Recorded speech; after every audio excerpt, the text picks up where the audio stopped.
दोस्तों 212 की pre judging खत्म हो चुकी है और बहुत ही चौंकाने वाले रिजल्ट्स सामने आते हुए दिख रहे हैं, जिनसे हमने सबसे ज़्यादा उम्मीद लगाई थी कियोन पियर्सन से, जिनके अपडेट्स सबसे ज़्यादा खतरनाक थे। बल्कि ऐसा लग रहा था कि अगर वो मिस्टर ओलंपिया में आए मेंस ओपन बॉडी बिल्डिंग में तो उसको भी जीत जाए। इस साल 212 में कियोन उस तरीके से नहीं दिखाई दिए जब स्टेज पे चढ़ के आए, बल्कि जिस एथलीट से हमें उम्मीदें नहीं थी किसी को भी, और मैंने बात भी करी थी ना अपडेट्स में कि शॉन क्लैरिडा को कोई भी कवर नहीं कर रहा है, उस एथलीट ने उम्मीदों से बढ़ के काम करके दिखा दिया। यहाँ पर सीधा फर्स्ट कॉल आउट की बात करता हूँ आपसे।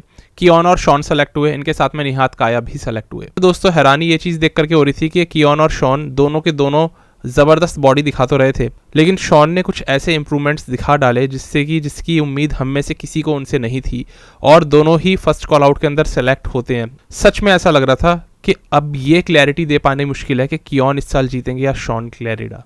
कियोन क्योंकि हल्के से डाउन आए हैं, वो उतने ज़्यादा फुल नहीं हो पाए हैं, शायद उनको फुल होने का टाइम नहीं मिला, कार्ब्स पूरे तरीके से पुश करने का टाइम नहीं मिला। पिछले साल बल्कि कियोन ज़्यादा फुल और परफेक्टली चिप्ड ऑफ दिख रहे थे, लेकिन इस बार ऐसा दिख रहा था कि बॉडी और फुलनेस मांग रही है। लेग्स के अंदर ही वो पता लग रहा था कि साइज़ जैसे कि कम है, और ये मेनली हो सकता है कि कियोन को क्योंकि वेट डिवीजन के अंदर आना था, वेट लिमिट में आने के चक्कर में उन्होंने इतना ज़्यादा बॉडी में से कार्ब्स निकाल दिए हो, वाटर निकाल दिया हो कि अब वो वापस से फिल इन नहीं कर पा रहे उस चीज़ को। ऐसा लगता है मानो कियोन को और टाइम चाहिए। बॉडी एकदम कंडीशनड है, लेकिन अगर बॉडी फ्लैट रहेगी तो आपको सॉफ्ट दिखेगी, और इसलिए लोग कह रहे हैं कि कियोन इस बार सॉफ्टर आए हैं, क्योंकि वो फुल ही नहीं हो पाए। जितना फुल होती चली जाएगी बॉडी उतनी हार्ड होती चली जाएगी बॉडी। पिछले साल कियोन को देख के लग रहा था वो फट रहे हैं, इस बार ऐसा नहीं लग रहा कि कियोन फट रहे हैं। और क्लैरिडा को तो इन चीज़ों की दिक्कत है ही नहीं, क्लैरिडा तो पहले ही बहुत ज़्यादा वेट लिमिट से नीचे चलते हैं। तो क्लैरिडा जहां 184 के आसपास कंपीट करते हैं हमेशा से, इस साल उन्होंने अपना कोई वेट का अंदाज़ा नहीं दिया था, और अच्छा हुआ नहीं दिया। इस बार बिना अंदाज़ा दिए वो ज़्यादा खतरनाक और ज़्यादा तरीके से चमक रहे हैं। हर साल अंदाज़ा देते थे कि मैं पिछले साल से ज़्यादा भारी आऊँगा तो सॉफ्ट आते थे। इस बार कुछ नहीं बताया क्लैरिडा ने, और मैं बोल सकता हूँ ये बेस्ट एवर शॉन क्लैरिडा है। इनको हराना, शायद देखो कियोन हरा दे इनको, पर इनको हराना आसान नहीं है। ये पत्थर जैसी फिजिक है, ये हार्डनेस क्लैरिडा में आखिर कहाँ थी अभी तक। हमने जैसे इनको देखा ना दोस्तों, इनकी बैक का साइज़ एकदम से सबसे पहले मेरी निगाह उस पर पड़ी है, ज़बरदस्त इनकी बैक दिख रही है। लैट्स पहले से ज़्यादा साइज़ कैरी कर रहे हैं, अपर लैट्स। इस वजह से क्लैरिडा की वी टेपर बहुत ज़बरदस्त है। इतना छोटा फ्रेम होते हुए भी वो कियोन के साथ बिल्कुल बराबर में खड़े हुए थे, और बराबर में तो खड़ा होना ही था, लेकिन छोटे लगने चाहिए थे, जो वो नहीं लगे। शॉन की टैनिंग नेक्स्ट लेवल की थी, कियोन की टैनिंग वहीं उनके आगे फेड लग रही थी, और वो बार बार फेड इसलिए पड़ रही थी क्योंकि कियोन को आ रहे थे पसीने, वो बार बार अपनी टैनिंग को पहुंच रहे थे, जिसकी वजह से कंटिन्यूसली ये देखने को मिला कि उनका कॉन्फिडेंस डाउन होता चला गया, और क्लैरिडा जैसे जैसे प्री जजिंग आगे बढ़ी पत्थर होते चले गए। ऐसा लग रहा था कि कियोन के हाथ से कंपटीशन निकलता जा रहा है और शॉन की पकड़ में आता जा रहा है। ये किसी ने नहीं सोचा था ऐसा हो सकता है, और ऐसा ज़रूर हुआ होगा।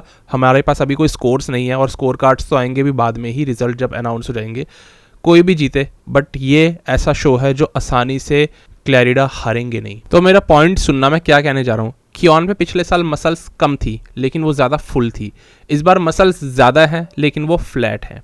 ये फ़र्क आया है बॉडी में, क्लियर देख सकते हैं। हालांकि इसके बाद इन लोगों का एक फाइनल कॉल आउट भी होता है, और उसके अंदर कियोन आते हैं तो ज़्यादा बेटर लगते हैं। मतलब थोड़ा ऐसा लग रहा था कि बॉडी अब फुलनेस पकड़ने लग गई है, और फिर उनको तब पसीने आ नहीं रहे थे, बॉडी में सेपरेशन इस वजह से बढ़ने लग गया था। तो कियोन को अब थोड़ा सा टाइम चाहिए, जो उनको मिलेगा, उनको 5 से 6 घंटे मिलेंगे। इसके अंदर बॉडी में जो कमियां अभी रह गई है वो पूरी कर सकते हैं। कार्ब्स अगर कम पुश करें, उसको और ज़्यादा बॉडी को हार्ड कर सकते हैं कार्ब्स पुश करके।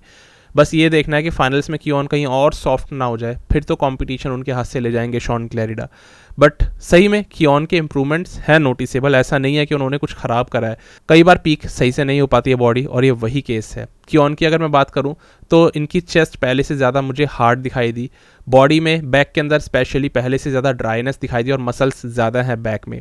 लेकिन वहीं हैमस्ट्रिंग्स और ग्लूट्स पतले हो गए, क्योंकि बॉडी फ्लैट है। मसल सेपरेशन कियोन की लेग्स में डेफिनेटली बेटर है क्लैरिडा से, और वो चैलेंज कर भी रहे थे क्लैरिडा को एंड में कि देखो मेरे अंदर क्रॉस ट्राइशंस मेरे लेग्स में आते हैं, और क्लैरिडा के भी आते हैं। बट कियोन ने थोड़ा अपना कॉन्फिडेंस वापस से इकट्ठा किया, और क्लैरिडा को आखिरी राउंड के लिए टफ रन देने की कोशिश करी। बट शॉन का कॉन्फिडेंस तस से मस नहीं होता। वो हमेशा कॉन्फिडेंस दिखाते हैं और इस बार ऐसी बॉडी दिखा दी ना, ये पथरीली बॉडी नहीं हो सकती किसी पे भी। शॉन का साइड चेस्ट करते वक्त गट बाहर आता था, इस बार नहीं आया। और आप हैमस्ट्रिंग ड्रॉप देख रहे हो शॉन का, वहाँ पर लाइंस देख रहे हो आईटी बैंड में।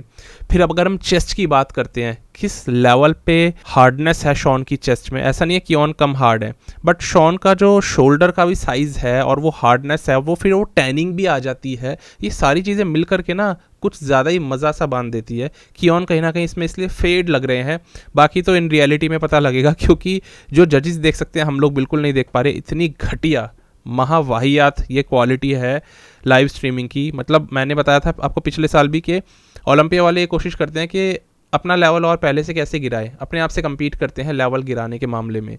और इस बार लाइव स्ट्रीमिंग की क्वालिटी और इन्होंने घटिया कर दी, तो इसीलिए दिखाई सही से हमें नहीं दे सकता। जो जजेस वहाँ पर बैठे हुए लोग वहाँ पर बैठे हुए देख सकते हैं, बट स्टिल जितना अभी इन आंखों से दिख रहा है इस घटिया लाइव स्ट्रीमिंग के पीछे हमें शॉन का साइड चेस्ट कुछ अलग ही दिख रहा होगा उस समय। साइड ट्राइसेप में शॉन ने अपने पेट को एकदम कस के काबू में रखा है, बड़ी बात है। और मैंने बताया लैट्स पहले से ज़्यादा बेटर हो गए। इस एथलीट ने उस जगह पे काम करके दिखा दिया जहाँ जहाँ कमियाँ थी, इसीलिए क्लैरिडा भी जीत सकते हैं कल। ऐसा नहीं है कि कियोन वन साइडेड विनर हो सकते हैं, और कियोन भी जीत करके थर्ड टाइम बन सकते हैं। इनमें से कोई भी जीतेगा बनेगा थर्ड टाइम ही, क्योंकि दोनों ही 2-2 बार टाइटल्स ऑलरेडी जीत चुके हैं। आपको क्या लगता है, आप किसकी साइड पे हो ज़रूर लिखना। मैं उस बॉडी बिल्डर की साइड पे हमेशा रहता हूँ जो ज़्यादा बेटर आता है। मुझे अभी क्लैरिडा थोड़े से बेटर लग रहे हैं कियोन से। कियोन भी अपनी जगह अच्छे हैं, लेकिन देखते हैं फाइनल्स में कौन ज़्यादा बेहतर होता है। अगर कियोन ने ज़्यादा हार्डनेस पकड़ ली तो उनका फ्रेम ऐसा है जजेस उनको जिता देंगे। हो सकता है अभी भी प्री जजिंग में जिता दिया हो फ्रेम के बेसिस पे। आपको कौन बॉडी बिल्डर ज़्यादा अच्छा लगता है ज़रूर कमेंट करना। अब मिलते हैं सुबह मेंस ओपन की प्री जजिंग वाली वीडियो में, और फिर पूरे दिन में 5 वीडियोज़ तो मैं बनाने वाला हूँ। और पहली वीडियो ये है 212 की प्री जजिंग जो आप अभी देख रहे हो, क्योंकि आज 11 तारीख हो चुकी है। चलो दोस्तों, मिलते हैं अगली वीडियो में, तब तक के लिए स्टे ट्यून्ड, गुड बाय, शुक्रिया।